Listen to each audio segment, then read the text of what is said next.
नाशिकच्या तपोवनामध्ये साकारण्यात आलेल्या रामसृष्टी उद्यानात प्रभू श्री रामचंद्रांच्या 55 फूट भव्य दिव्य अशा मूर्तीचं काम हे अंतिम टप्प्यात आलंय।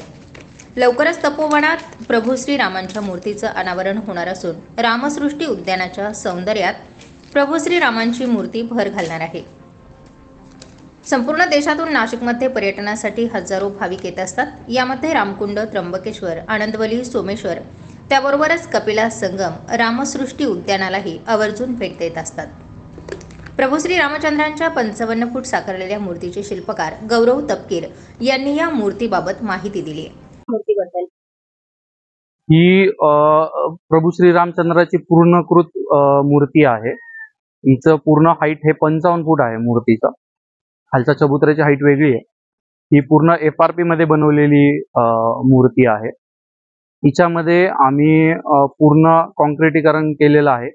मध्ये सगळं त्याचं स्टील स्ट्रक्चर, त्याचे जे मध्ये कॉलम्स, बीम्स हे करून आपण ती मूर्ती उभा केलेली आहे।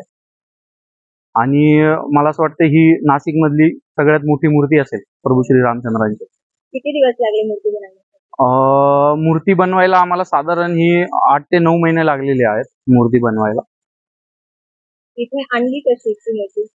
ही आपण पार्ट मध्ये आणलेली आहे आणि तिचं असेंबलिंग इथं केलेलं आहे।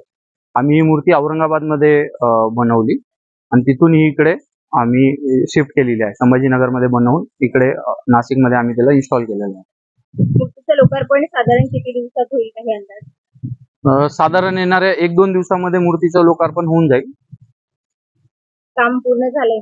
नाही, काम चालू आहे। आज संपून जाईल आमचं पूर्ण काम। आपल्याला हवा तितका वेळ मिळाला मूर्ती बनवण्यासाठी?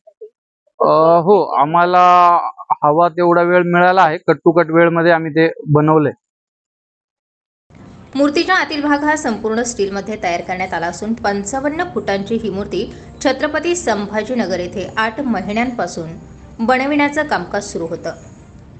नाशिकमधील रामसृष्टी गार्डनमध्ये ही 55 फुटांची प्रभू श्री रामांची मूर्ती साकारण्यात येणार आहे। यामुळे नाशिककरांच्या वैभवात आणखीनच भर पडणार आहे। स्टार 24 फास्ट न्यूजसाठी गौरव पाटील, नाशिक।